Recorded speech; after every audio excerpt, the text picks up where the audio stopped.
of 10 cats. In Rhod we trust, it's Rhod Gilbert. He knows his onions, Gregg Wallace.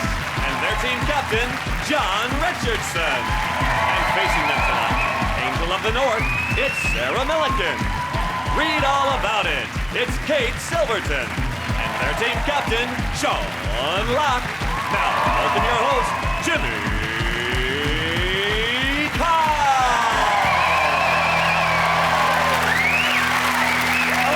Welcome to 8 out of 10 Cats, a show about opinion polls, surveys and statistics. Did you know, for example, 51% of kids think the world will be a better place in 10 years? And they're right. It'll be great, especially if you're a big fan of nuclear fallout and fighting for petrol with a spear made out of a human thigh bone.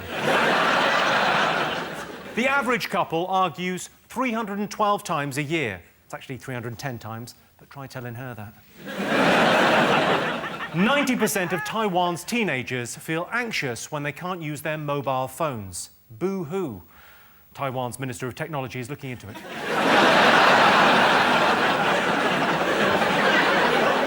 Right, let's get started.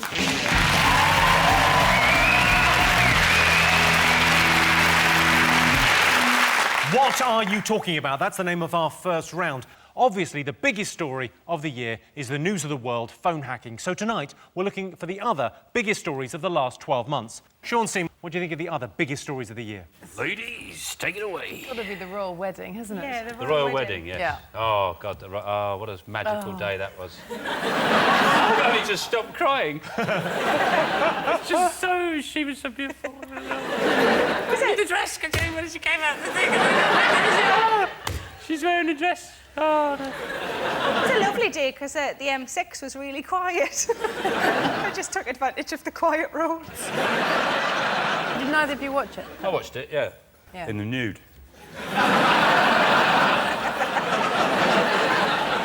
It's my little protest.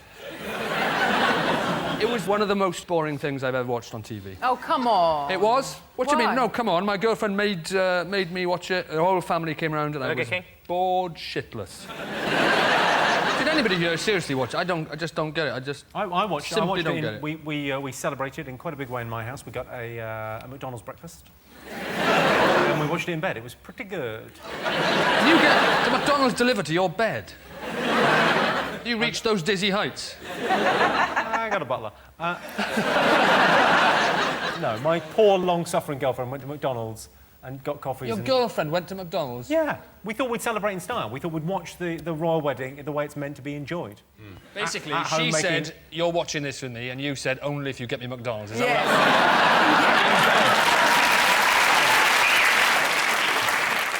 It was one of those things where not only did I hate that it was happening, but I hated that people were enjoying it. I hated seeing happy people buying crap and thinking... They waved a flag for 2 hours and then they binned it. 140 tons of crap that no one knows where it went. I reckon Nick Griffin just went around in a transit, just grabbing all...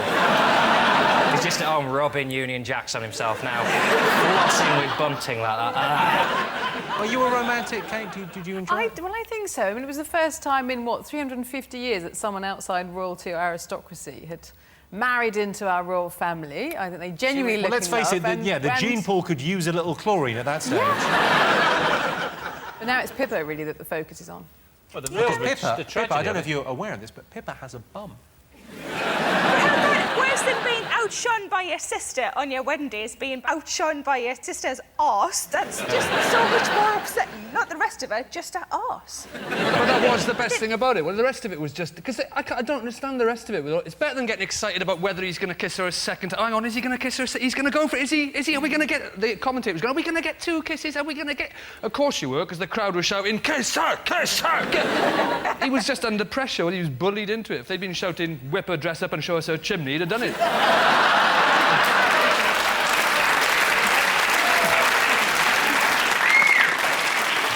Now, Greg, you got married recently, right? Yeah, my lovely wife, Heidi. How did you meet your wife? On Twitter.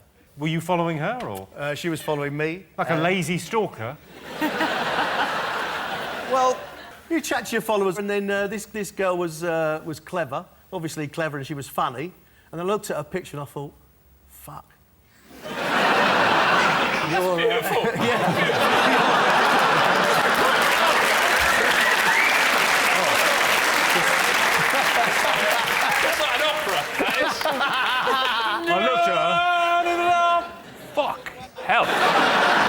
Did you sell it to Hello or OK or anything like that? Oh, yeah. Yeah, Hello, yeah, and the honeymoon.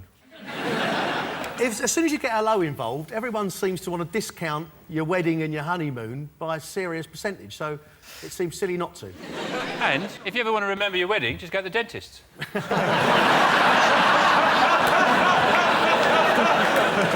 It's a win-win.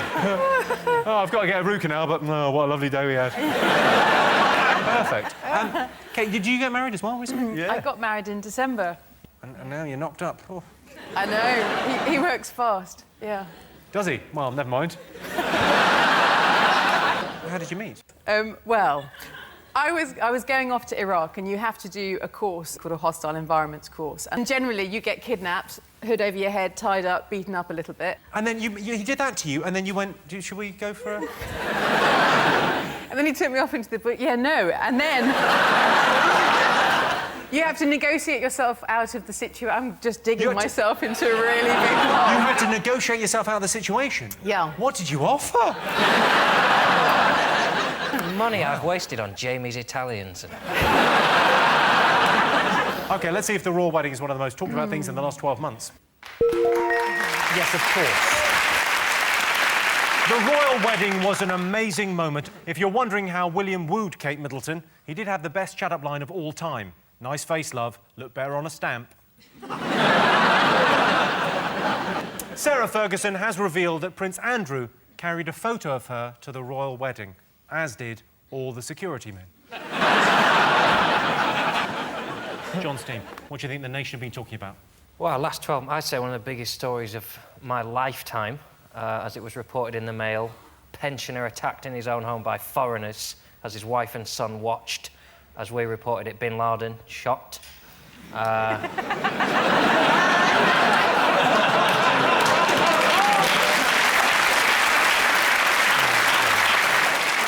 Didn't they identify him by after he was like they shot him first? Like always the best way. Always the best way.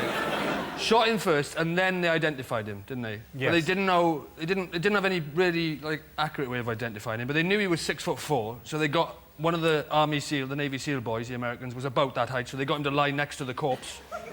This is what they did. That's how they reckoned it, you know. Yeah. And then they knew he didn't like butter, so they had a buttercup under his chin.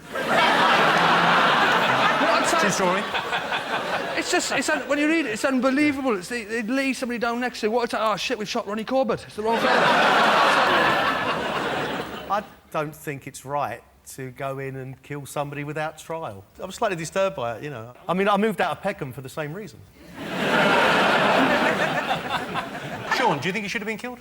I don't think he should have been shot for a couple of reasons, but I think it's a shame, really, and for all his kids, because he'll never get a chance to see them blow themselves up.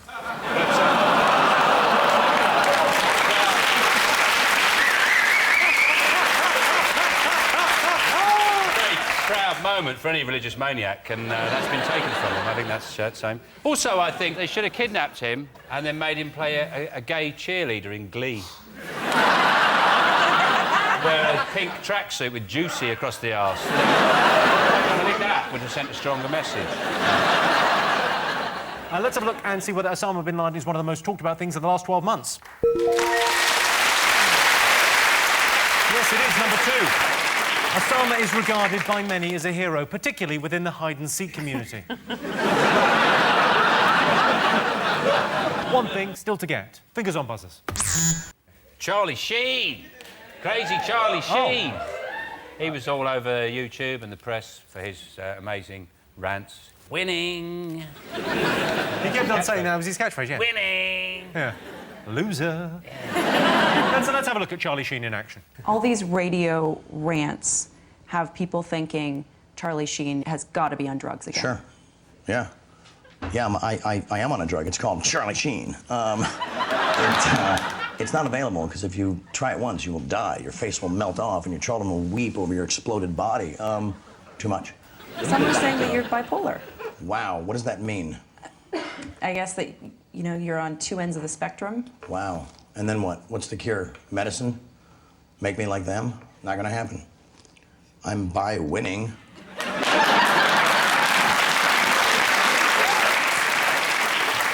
There is a theory that he was putting it on for just publicity, just to mess around, just to get out of his contract. What do you think? If he was putting it on, then Charlie Sheen is the greatest actor of our time. Yeah. And having watched 2.5 Men, Charlie Sheen is not the greatest actor of our time. He's sleeping with prostitutes and, like, porn stars who have his name tattooed on their feet. It's a bit cool. I think the whole he's living with 2 porn stars. I think it sounds great, but the reality, I think it's bloody awful. Like, they come home from work and he goes, "Do you have a nice day?" And they come in and they're going, "Oh." Trixie didn't come in, had to do overtime. Oh, what a bloody day. He was earning $45 million a year, and he still had to go to the studio and ask to borrow 10 million more. No, he might have just not had any cash that day. You know, like, lend us a 20 quid or... So I need 10 million? Yeah.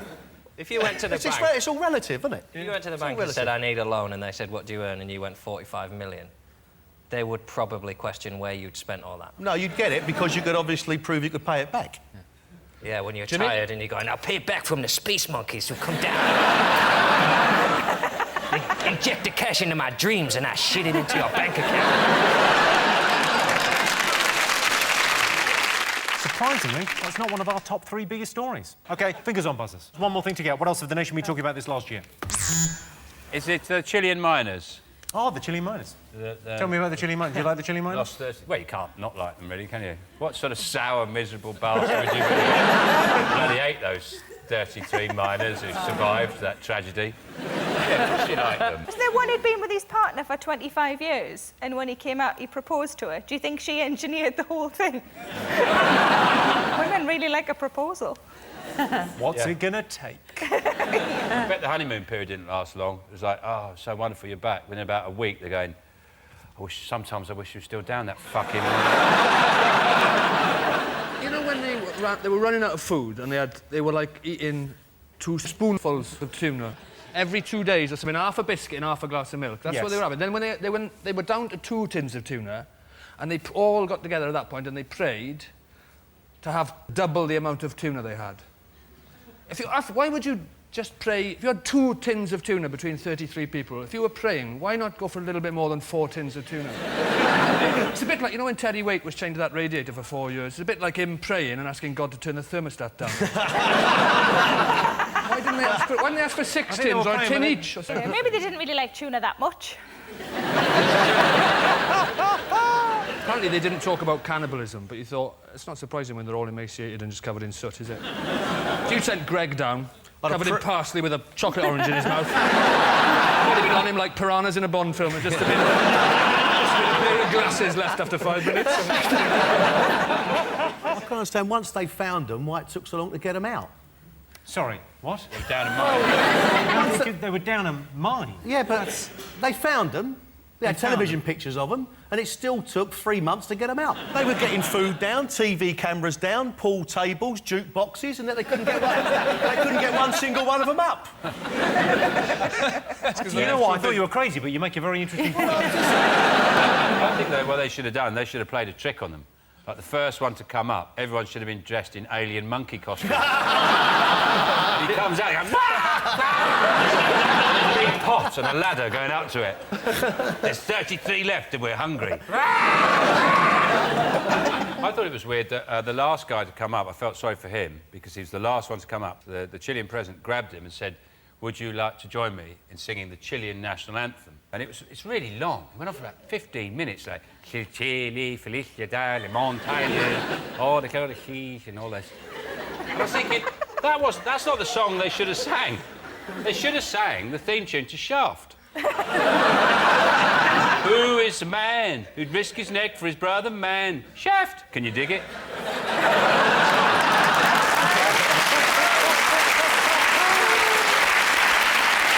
Let's have a look and see if the Chilean miners are one of the most talked about things. Yes, the Chilean miners emerged last October after 69 days in the mine. The miners went to visit Manchester United after they were rescued. And if anyone knows what it's like to be buried deep in a dangerous hole for months on end, it's Ryan Giggs. So at the end of that round, Sean, Sarah and Kate have 2 points. John, Gregg and Rhod have 1. Welcome back to 8 out of 10 Cats. Our next round is Pick of the Polls. OK, John Steen, what are you going to go for? What do you like the look of? Well, we've only got one choice, really, haven't we? I think we'll pick the person that is sat next to me. Go on, then. We asked the studio audience, would you complain if you were served a terrible meal, yes or no? What do you think this audience said? I never have. Hands up who said yes. No, do not do that. Do not help him. Look, Of course he put his hand up. God love him, he's happy just to be indoors. I don't believe people say that they would complain. I don't think people do complain over here in Great Britain. I think we're far too polite, especially in restaurants. You're not. Well, I'm very polite. Sorry, have you not seen your show? Let's say on that show, we only ever critique someone's food, not their personality. It'd be better telly, though, if you went, oh, that's amazing, but you're such a dick.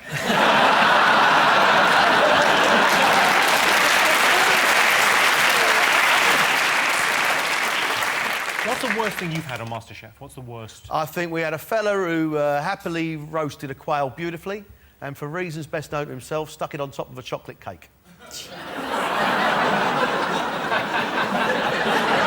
can I just... I'm not even looking, but I presume Sarah's mouth is watering. Sarah's going, finally, I can enjoy chicken. It's like Nando's and Thornton's. Wow!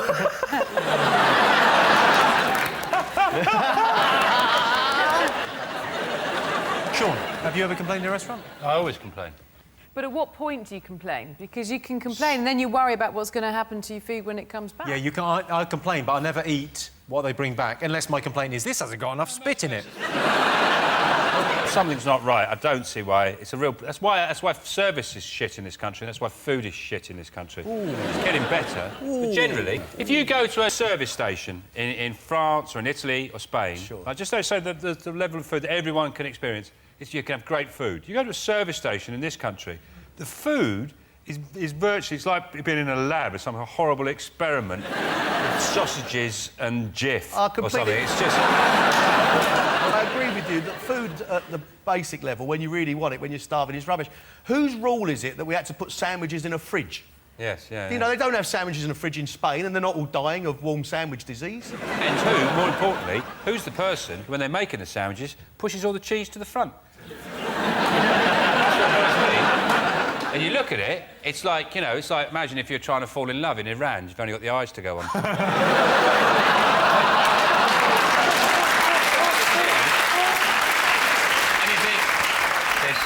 There's loads of cheese in there, and then you open the sandwich, and there's just like a little cheese hill going down to nothing. I once bought a baked potato in a big food hall in Australia, and You travel for lunch, don't you?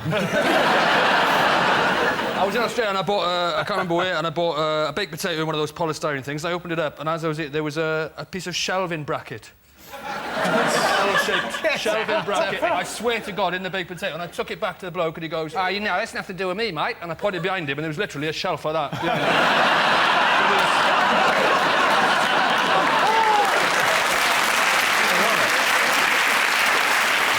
So we asked you, Stuart, would you complain if they were served a terrible meal? What do you think, yes or no? I wouldn't. I would just never go back there again. So I don't think people would. So you think they wouldn't complain? Sean, what do you think? The clue is in the word terrible. If it's a terrible meal, Yes, you would I think they would complain, You yes. think they would? OK, I can tell you the answer is yes. 79% of the studio audience would complain if they got a terrible meal.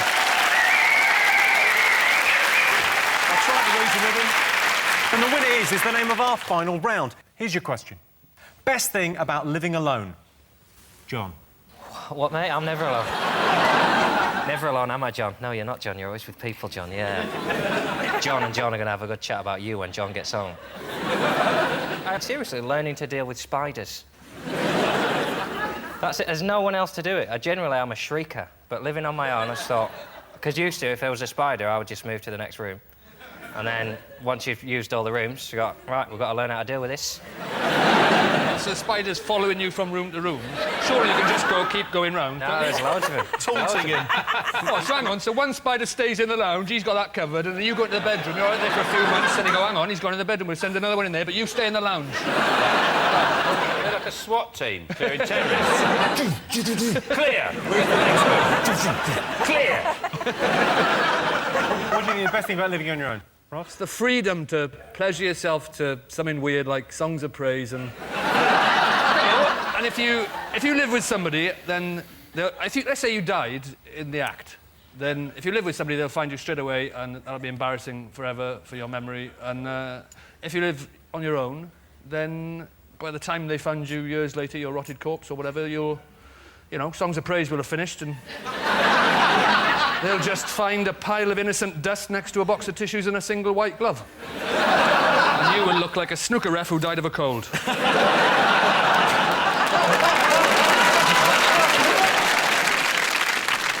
I wander around in my pants a lot, and I live in a block of flats, and opposite me is another block of flats, and the flat opposite mine's been empty the whole time, so I just wander around. I don't got curtains, I just wander around in my pants. But then a friend of mine came round and she spotted that like some young lads had just moved in, and she said, oh, maybe you should get yourself some curtains. And so as far as I'm concerned, if some young lads are looking at me wandering around in my knickers, I'm still the winner, aren't I, really? I just wonder how long it's going to take them to get some curtains up. It's been a long time since I lived on my own. What I miss, I like about living on my own is all the songs I used to make up. Get up, put the kettle on and make a cup of tea now. Make myself a cup of tea with sugar. Hot tea for sure. Shall we have a biscuit? Yeah. Those songs.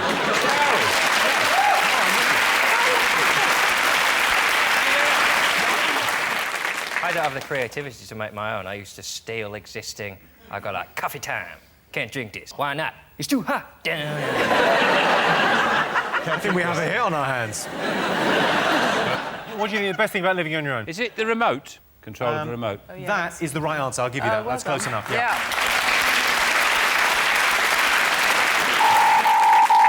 Well, that sound tells me that it's the end of the round and the end of the show, which means the final scores are John, Greg and Rod have 2 points. Sean, Sarah and Kate have 1 with 4.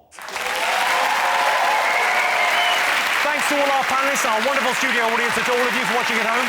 If you want more, tune in to 8 out of 10 Cats Uncut on Wednesday. That's it from us. Good night.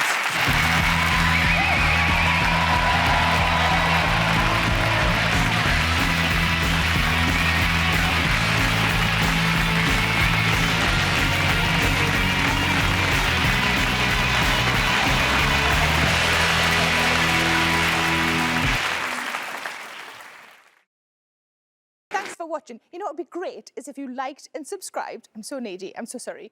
And why not come and see me live? And the tickets are available at sarahmillican.co.uk. Put the kettle on and settle in.